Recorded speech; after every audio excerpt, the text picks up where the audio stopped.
of Yanni's debate, and he did use up all his time for his debate, he's put forward an amendment. So we are getting that amendment up on the screen now, and we just need to check whether it has got a seconder. Yes, it has. Celeste seconded. Yeah, so Celeste seconded. We can debate the amendment and put it to the vote, or we can just debate it, the thing fully. I would say in this situation it's probably best to do the amendment because it may change the actual substantive as well. So if we... That's it there?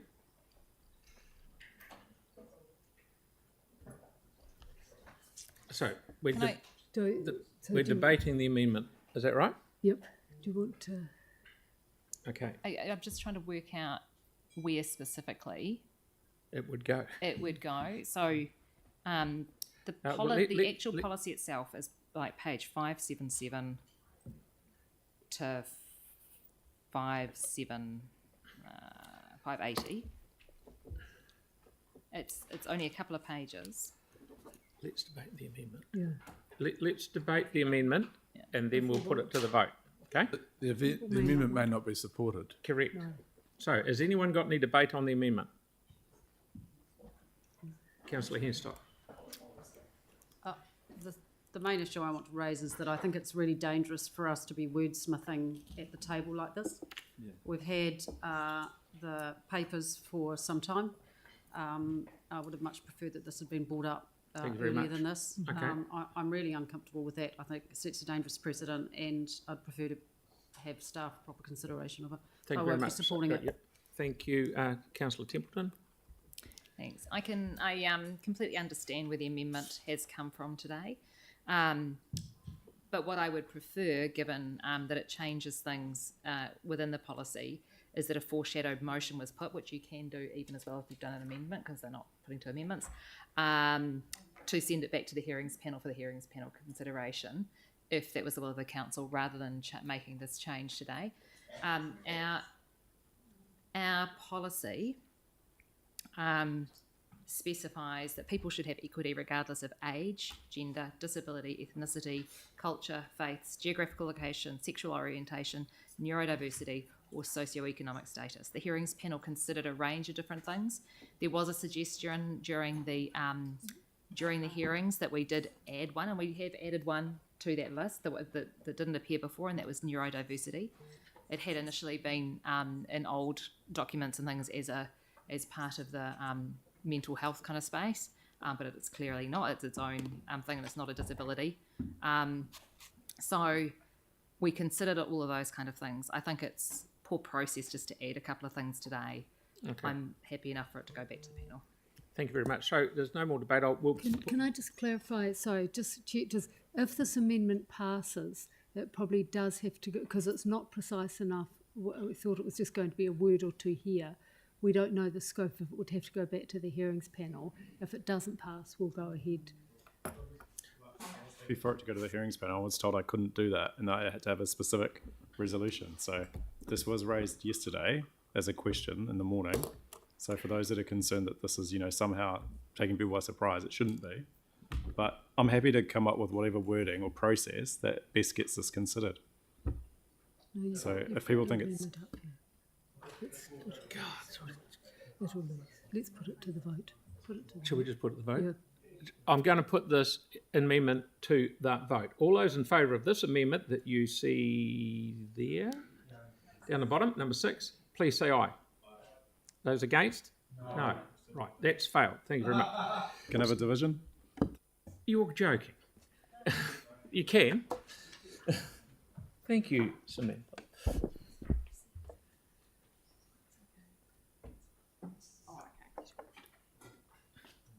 So this is on the amendment number 6.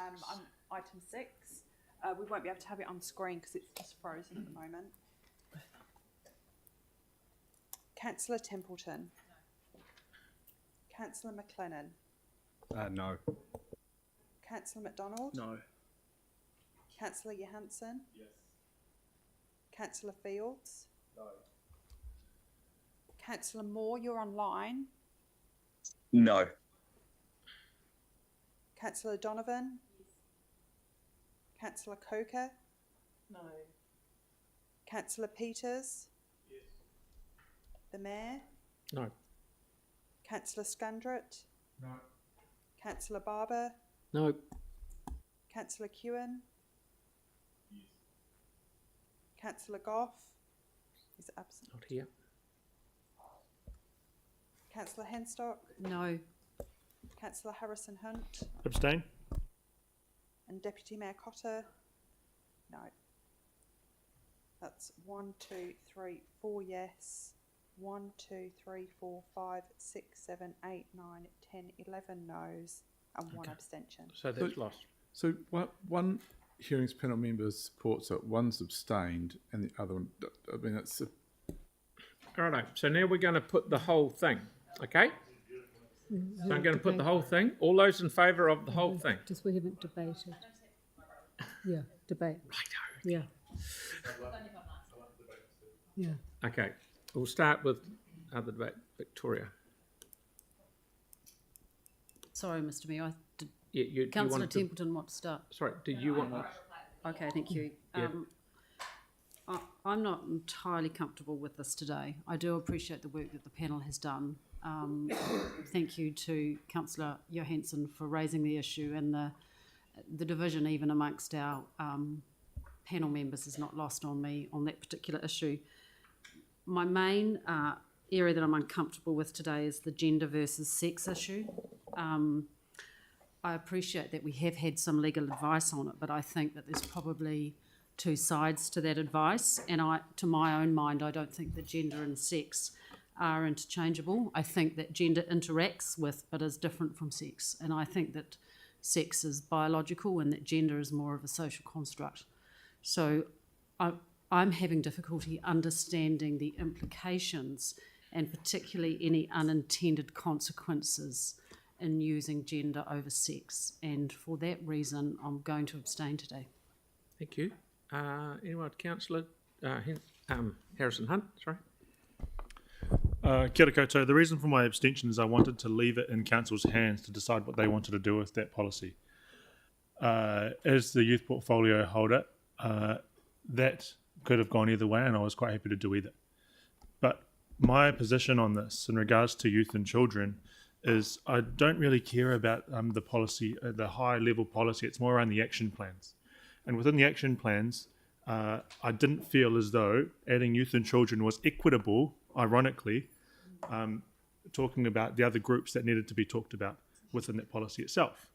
Now, the stuff that is equitable is what's going on in the Strengthening Communities Together strategy, particularly around youth. So here we have the Youth Action Plan, which was devised in 2017, which still needs some more action on it.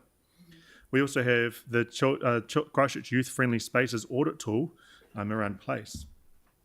And we also have other things, other strategies within the Strengthening Community Strategy that need some more action in it too. So if we're talking about action, that's where the action happens. The policy is a high-level document. It's an overarching thing, and within that, those seven pillars within the equity strategy actually encompass not only just youth and children, but all people within our city. So I just wanted to talk about that quickly. I do appreciate Councillor Johansson's amendment, and I held nothing against abstaining from that, but I do want to just reiterate that the action is what matters, not necessarily the strategy itself around equity. Kia ora. Thank you. And Councillor Kewen, please. Yeah, I was, when we first looked at the policy and it was going to, we were going out to do it and had a panel. I was happy with the panel, happy with our terms of reference, everything we were doing, and thought that this would just sail through today. I didn't think there would be a problem until I get an email a few days ago from someone raising some issues around sex and gender. And if this is a policy set by council, its position and what the long-term implications of that may be around particular things that a council may deal with, i.e. we have swimming pools with changing rooms, for instance, to be the most obvious. So my preference would have been that we included both to be inclusionary and include everyone. because when you go to the Yale School of Medicine, not that I attended, but I do have Google, it is pretty clear sex when referring to biology and gender when referring to self-representation influenced by social, cultural and personal experience. Those are the definitions by Yale School of Medicine. So it is pretty clear, and if people are contacting us with concerns, we either send it back to the panel to work a way around, or we include sex/gender, so people of whatever makeup they choose to be or are born to be can be included. So without having all included, it's hard to support an inclusionary policy. And so that is my position on it. And to be honest, I really thought this was going to be quite simple until I got an email from someone who does not think the way I think, but I'm open to what they had to say, and I was quite moved by it, and they raised some really good points. And so when we're setting policy, language does matter. Councillor MacDonald.